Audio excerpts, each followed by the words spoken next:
colour सजैनी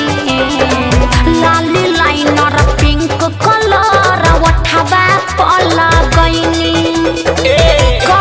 तुम कौआ सेंटा मारली हो ठीक बा जैसे रे नीम के पतैया डोले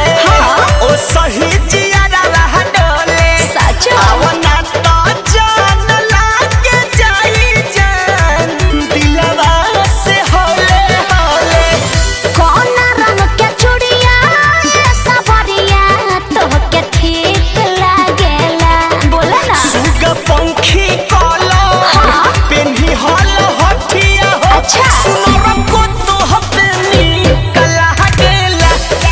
चॉकलेटी कहला पेन्ही हसूट हो सुनर को तो हपेनी कला हटेला ठीक बा ए राजा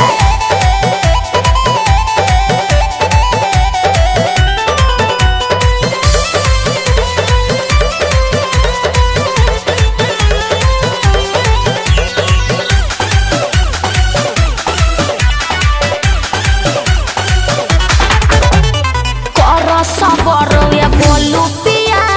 तोहरे हटे धन धन धन धन एक भर हिया बुताइली हा